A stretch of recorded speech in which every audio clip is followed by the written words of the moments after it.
What is up, everyone? Look at the car's in a different spot this time. We did like 4 videos with the car right here. Well, Look, same spot, just different. same spot, different, whatever. As you guys know, in the last video, we got this thing on the dyno. It did amazing. We were all blown away. We test drove it. It felt insane, and I couldn't be more excited. And well, I want to go test the car as soon as possible. I don't want to put glass in it until we paint it, and we don't have time to paint it just yet, but I want to test it before we paint it.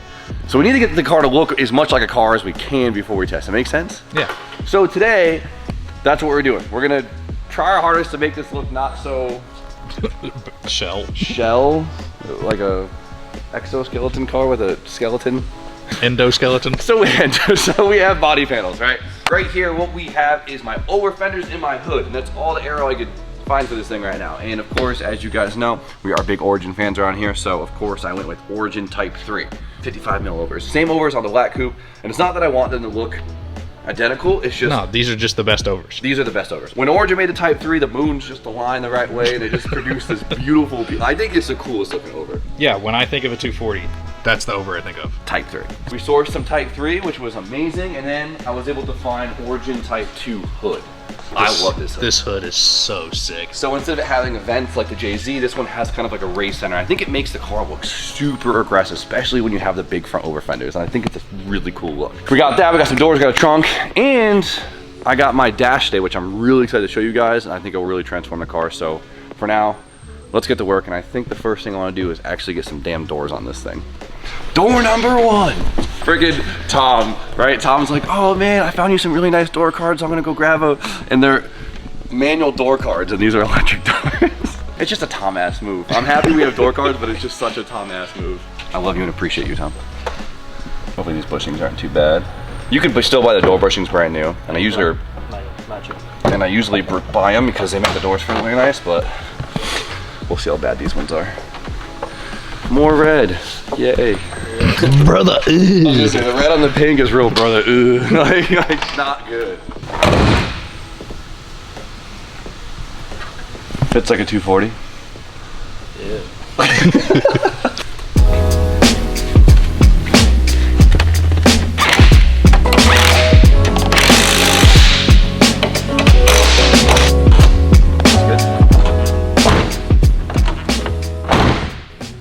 Like a 240. So before we move on with any body panels, there's one more thing I want to do inside the car to really make this thing feel complete, and that is our new Link dash. I couldn't run a stock cluster in this thing. The car deserves more, and I want to be able to see every bit of data my ECU gets right on my cluster, so I can make sure that everything is working properly and I could feel confident and safe at the track. I told you this was going to be a street car. It's their street dash, man. Like, come on. So this is the Link 5-inch dash. I like the 5-inch because it fits really nicely inside the car. We have the same size in the black coupe and in the E36. I think the 5-inch dash works really, really nice inside our stock surround. You can go bigger, but 5 inches is really all I need. Ayo. So, it's not the size of the ship. It's not the size of the dash. It's the motion of the display of the screen. Austin, come on.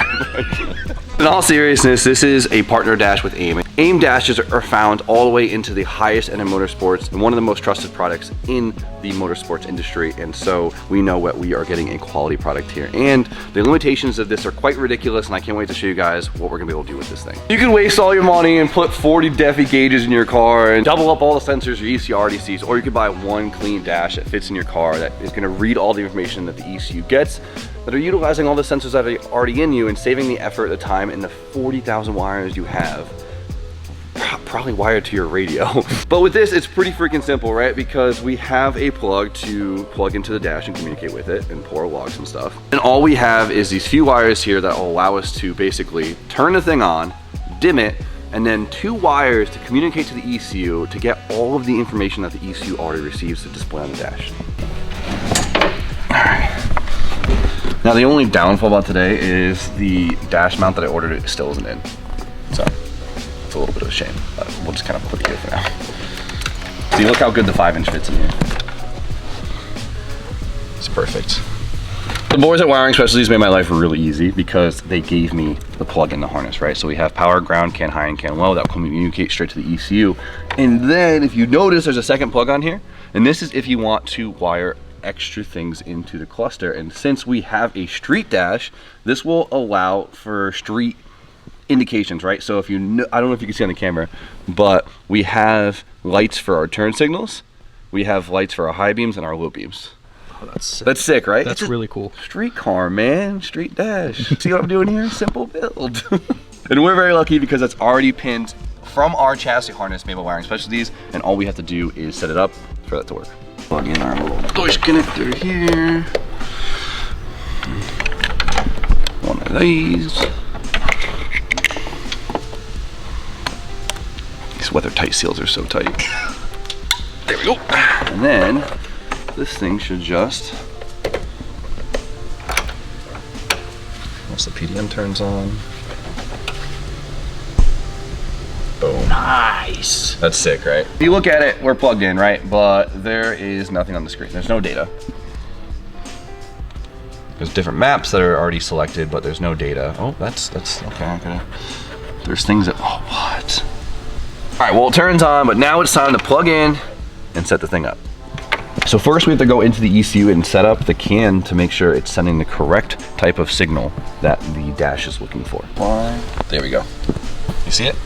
See how the dash just picked up a couple of the generic outputs? Apparently you got low oil pressure. Oh, it's not running, dude, all right? So now the ECU is sending the signal that the dash is looking for. Now let's plug into the dash software and get this thing set up to, well, look the way we want it to. First thing is the turn on screen. So this is the logo I have on this computer, so watch this. There you go. Or I could do that thing where it's like, don't suck, you know, like the typical, people be putting crazy things on their start screen. So I have the template saved from the E36, so I'm gonna upload that and go from there. There we go. So that's the same.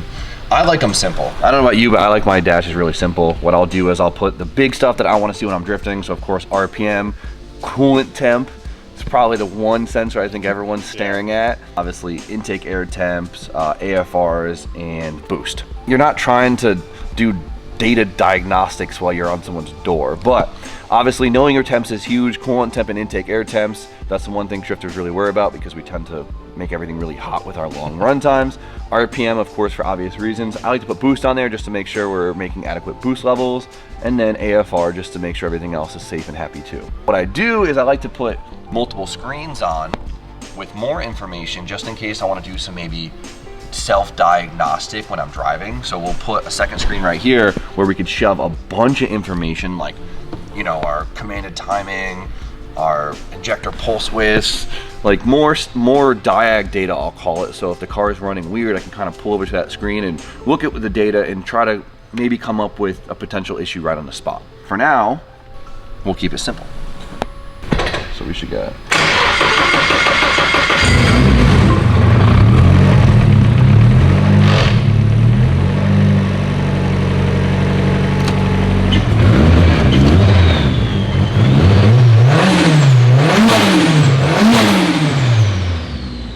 How cool is the little warning lights too?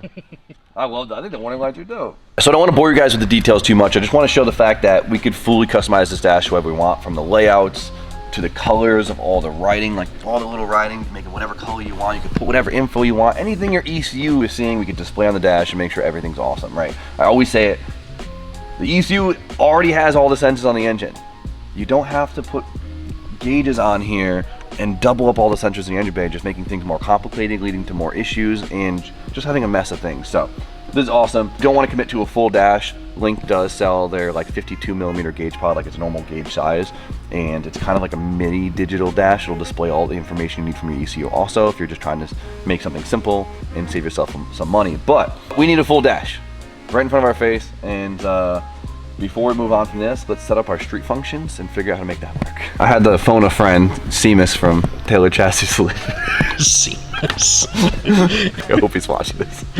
But we got to figure it out, right? So now, recalibrate or transmit. Let it reboot. And then, if I did it correctly, low beams, yes sir. High beams, got them. Street car, man. What are you talking about, Brian? You only got one.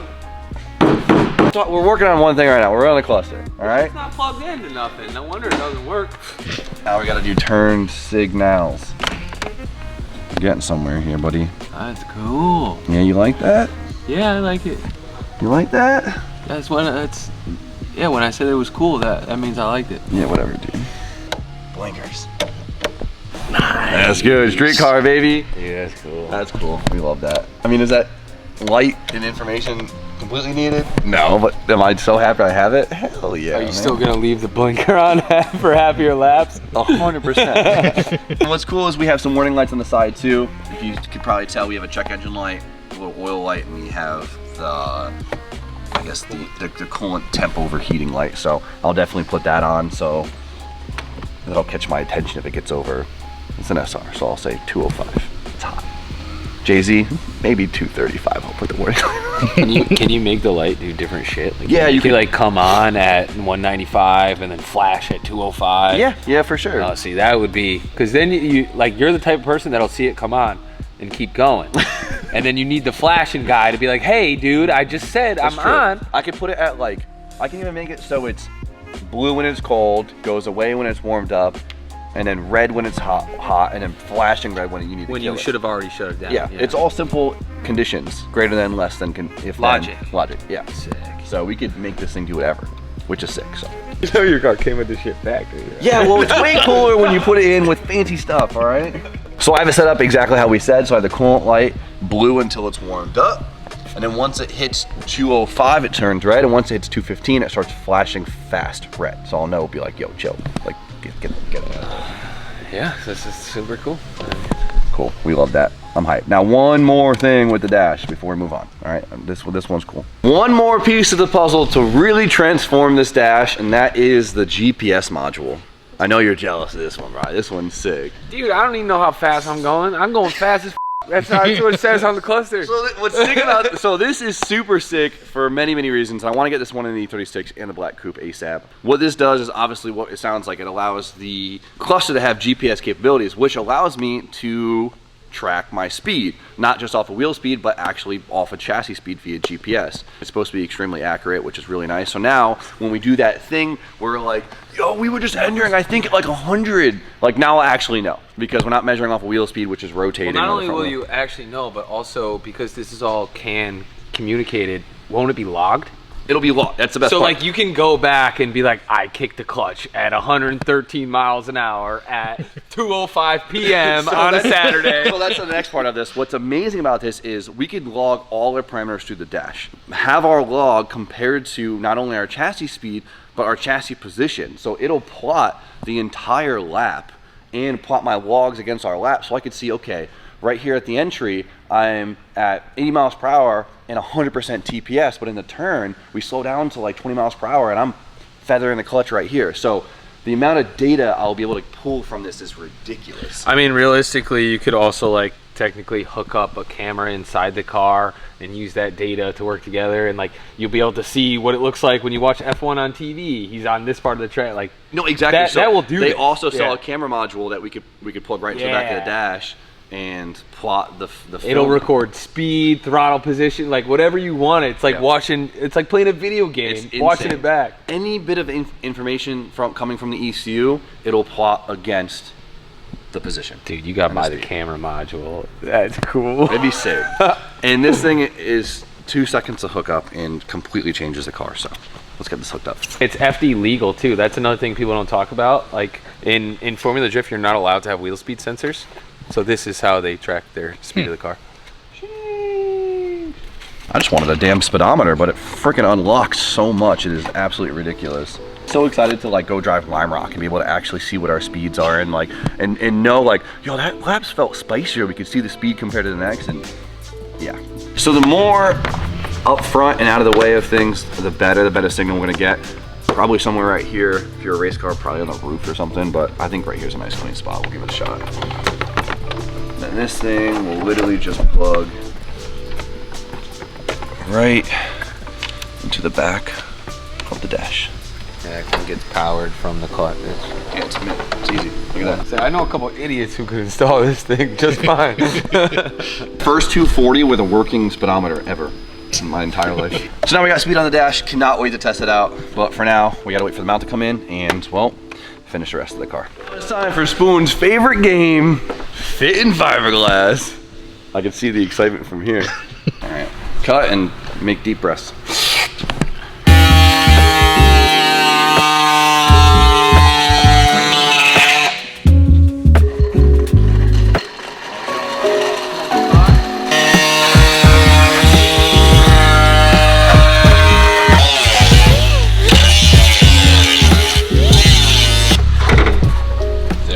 Spacers.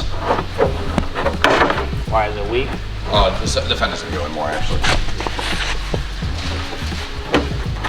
Just past that. Oh, there you go. Right there. Yeah, maybe some bigger spacers. Okay, we know door line is, you know, negligible. Negligible. You know, everything's fine. It's not fine. But It's fine. It's not fine. It's good. Drift car, man. I'm gonna miss the black hid the door, like the gaps really well. Ah, whatever. Drift car. Tom will run into it. Yeah, Tom will run into it. And I will run into Josh. That's usually the way it goes. Tom hits me and I hit Josh. That's just how it goes.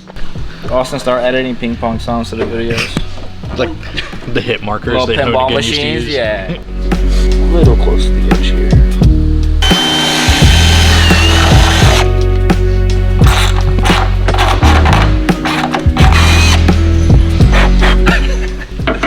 There's no escaping it. Everything gets covered in fiberglass.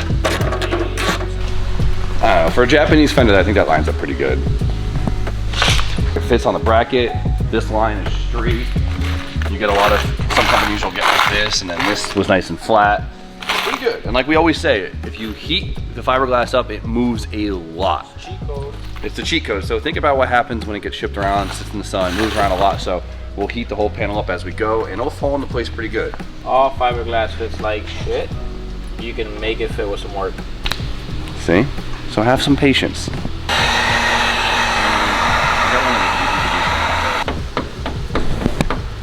It's pretty good. Pretty good. You know what sucks about fenders? We gotta do two of them. Austin, help me out here. Thank you, Austin. You saved my life. Was that better? Yes, it's looking like something. This side actually fits nicer too. I was telling the guys we should paint the metal parts of the car gel coat white, and then we'll never have to paint AERO again. We just Every time we get new AERO, it's just slap it on. Just slap it on, put some stickers on it, and we'll never know. Someone definitely does that out there. Can we put the hood on now? Yes. Oh, this thing's heavy. Shut up. So as much as I love Origin, their hoods are known not to fit super well, and I think they'll even admit it. They still look sick, so my expectations are low, my hopes are very high. Found this hood in Long Island. It was sitting outside for a long time. There's acorns in it.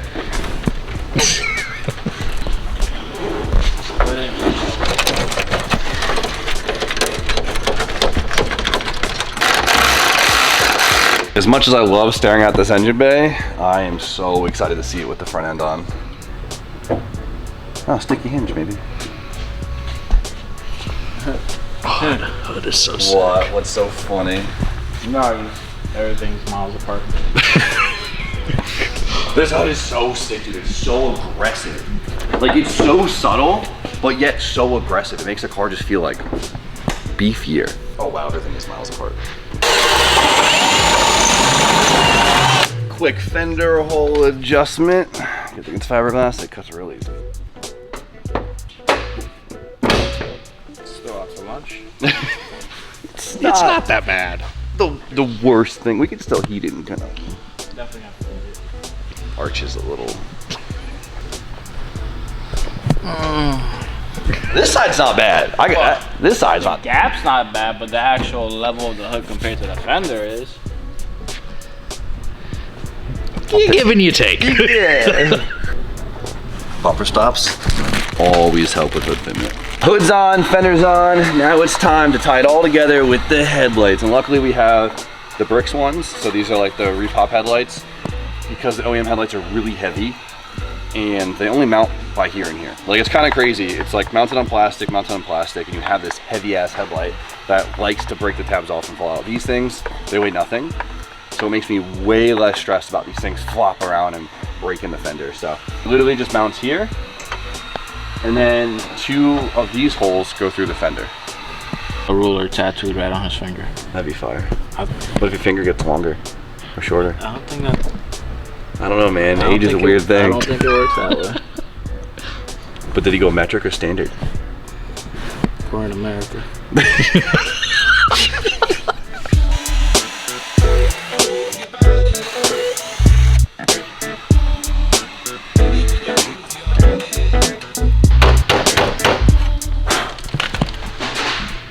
You're gonna get that, you know?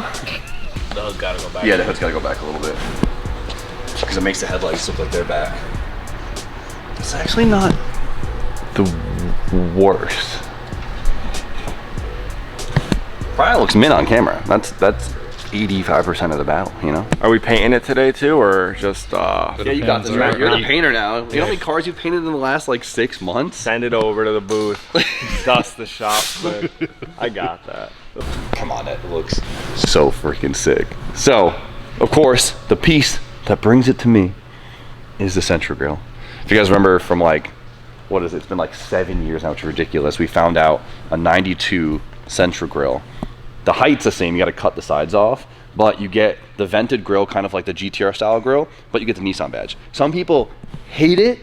I love it. I think it's a cool look. Like, I've had it on this car for literally 7 years now, and I feel like it's just become my thing. And I think it looks dope, so we're gonna let the theme continue. So you guys tell I chopped kind of the angle of the headlights in it. This is the old one from that car, it's broken, but we'll get another one. And they just kind of fit right there. Zip tie in place, and it's really all it is. That's up in Ultima, or right? A Sentra. You just said that. That's right. 92 Sentra. Because if you get a 93, then the grill's changed to like a thicker end. You have to get a 92. eBay, they're cheap. Come on, you can't tell me that doesn't look freaking cool. Looks pretty freaking cool. Thanks, Deej. It looks pretty freaking cool.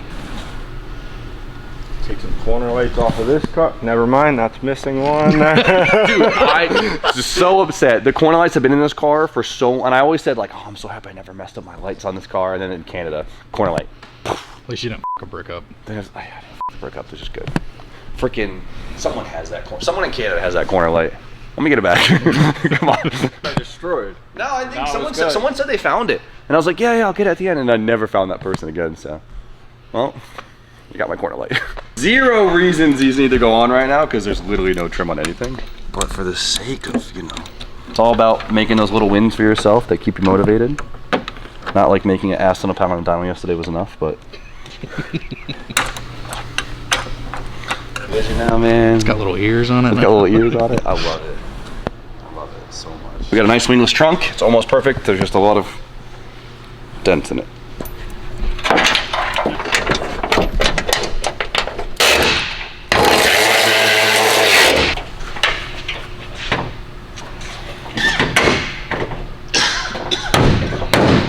Well, she's got her butt back on. Now there's just one more piece of the puzzle. All right, we're back from the weekend, and now it's time to finish it up by putting the rear over fenders on. But this weekend, of course, I got some more progress on the coupe that I want to show you guys. So one of the biggest things is a 2-way differential, and well, I switched to that in my black coupe, which I put on the 85R this weekend. It's ridiculous. You couldn't help yourself. Dude, I was so excited.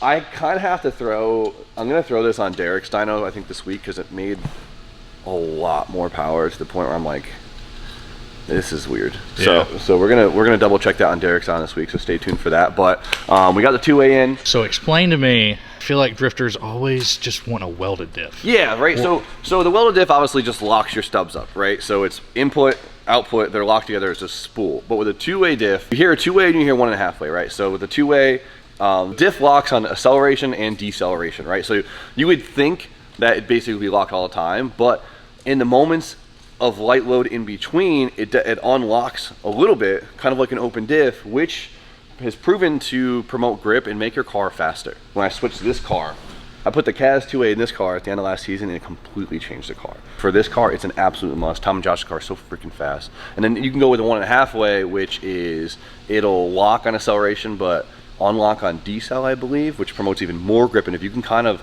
work that to your favor, it'll make you even faster. It's ridiculous. and there's so much more to it. So please do your research on two ways, 1.5 ways. But I threw a Tomy 2-way in this thing, all new bearings, all new seals, everything, and now we got the recipe, and I'm so excited. And I got really eager and had to test it.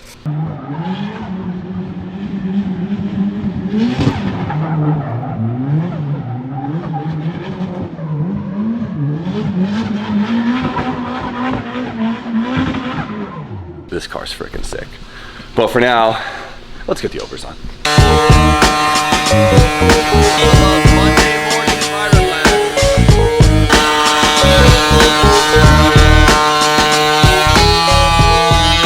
Quick fender roll. You get a lot flimsy, don't you? So the next thing I like to do is something that me and Brian did many years ago, and it's always performed really well for me, but it might not work very well for you. Take it with a grain of salt. But we use a 2-part seam sealer, right? And what I'll do is I'll put it on the inside lip of the over fender, usually in the front also, because it adds some strength to this arch, but it doesn't take away from its flexibility, which is huge, right? It's very easy to crack this panel and make your quarter front fender look kind of dumpy, especially if you belt. And when you belt, it smacks these things up really good, and this help kind of holds it together.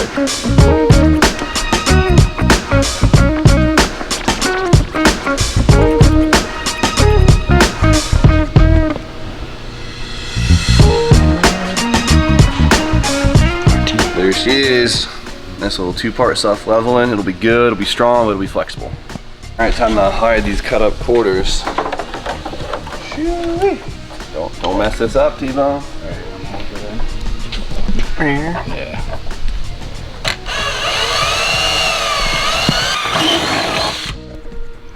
Gotta fix this right high rope. Yeah, she's a little high. Gotta find that balance of performance and styling.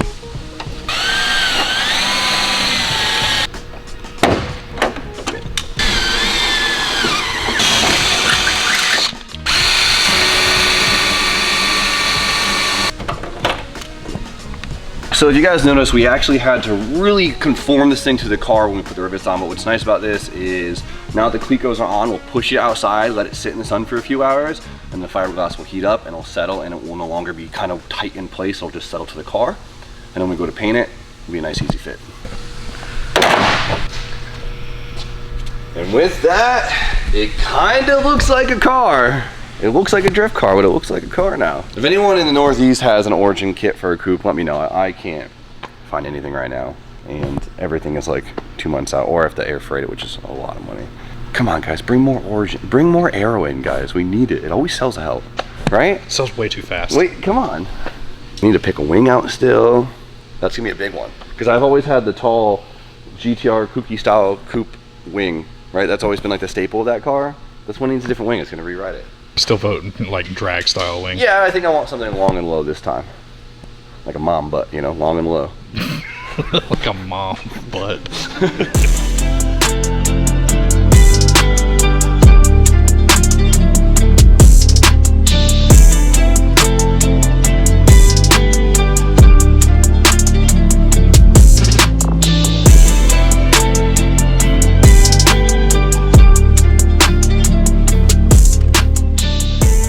So as you guys see, it's quite the transformation in just a, well, day's worth of work, and I'm pretty excited about it. So at this point, besides just getting glass in it, it's testable. And I think it's testable. We're gonna go down to our buddies down at Faction. We're gonna get alignment, and I think it's time we test it. Why not? It would be really nice to have a windshield. E-Town trip? E-Town trip? I miss Chris. You don't need a windshield. I know. It would be. I'm scared it's gonna like distort my perception of speed without a windshield in the damn thing, you know? Hopefully it's not raining, we'll be screwed, but the big debacle is, when do we paint this thing, right? Because I can't find a kit. I don't have a kit yet, like a full AERO kit, which is fine because we could paint, but I just want it to be like boom when I paint it, all done. Big major transformation. Come on, you guys know the deal. But it'd be a shame to put the glass in it before we paint it, because then we'd have to, like, you know, take 2 steps back. So, or do we just freaking paint it? I don't know. I just want to get the car together. I just want to drive the damn thing. That's all I care about at this point. You can't drive it without glass. That's where the dilemma comes in. Exactly. E-Town, private day, we could probably get away with it, but I can't drive an event like this. It looks ridiculous. You forget how much rigidity the glass adds to the chassis. Like, you'd be surprised how much that glass actually stiffens the car. So it actually is very important. So what do we do, boys? Help me find a kit. Somebody with Origin. Someone help me out. Come on. Man, does that look good to see. Passenger seat rails finally come in today. We can get the passenger seat in, and then let's go have some damn fun. But in the meantime, you guys know the deal. Like, comment, subscribe. Stay tuned for more content. We'll see you guys very shortly.